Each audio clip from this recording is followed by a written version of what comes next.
মাঝি ভাই নৌকা চালায় আর দুরূদ পড়ে গুনগুনায়া ওই নদীর মাঝে একটা মাছ মনোযোগ সহকারে ওই মাঝি ভাইয়ের দুরূদের আওয়াজ শুনতেছে। হঠাৎ এক জেলে এসে ওই মাছটাকে মেরে নিয়ে গেল।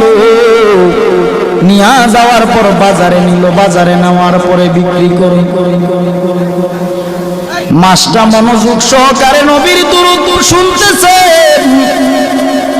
আর ওই দিক দিয়া জেলে ভাই মাছটাকে ধরে নিয়ে গেলেন বাজারে বিক্রি করে।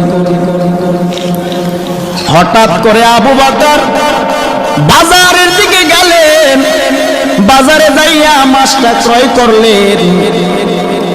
নবীজিকে রাহমাতুল লিল আলামিনকে দাওয়াত করেছে আবু বকরের বাড়িতে নবী খেতে আসে। সুবহানাল্লাহ। আবু বকরের বাড়িতে আমার নবী খেতে আসবেন। মাছটা কিনে বাড়ি নিয়ে বিবির কাছে বললেন, বিবি তুমি মাছটা সুন্দর করে রান্না করে তৈরি করে নাও, রাহমাতুল লিল আলামিন আজকে আমার বাড়িতে খেতে আসবে। বিবি মাছটাকে কেটে রান্না করার জন্য কড়াইয়ের মধ্যে যখন রাখলেন, পাতিলার মধ্যে যখন রাখলেন, চুলায় আগুন জ্বালায়। এরে বাবা, চুলার আগুন বারবার নিভে যায়। আবু বকর চিন্তা করে দেখলেন মাছটাকে রান্না করার জন্য রেডি করে আগুন নিভে যায়, চুলায় আগুন জ্বলে।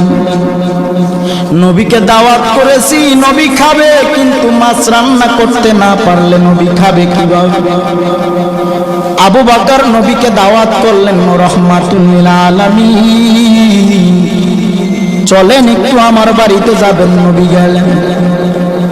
যাওয়ার পর আবু বকর সম্পূর্ণ ঘটনাটা খুলে বললেন, নবী মাছ ক্রয় করলাম, বিবিকে দিলাম, কেটে রান্না বসাবে, চুলায় যতবার আগুন দেয় আগুন নিভে যায়।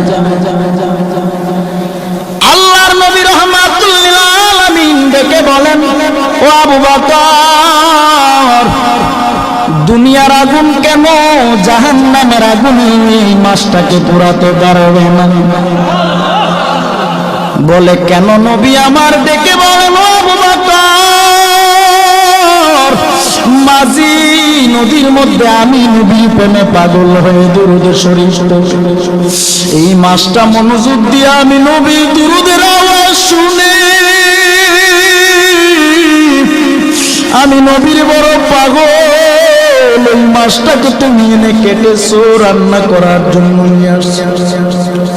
দুনিয়ার আগুন কেন জাহান্নামের আগুন যদি এই মাছের গায়ে লাগানো হয়, এই দুনিয়ার আগুন না জাহান্নামের আগুন এই মাছটাকে পোড়া সম্ভব না।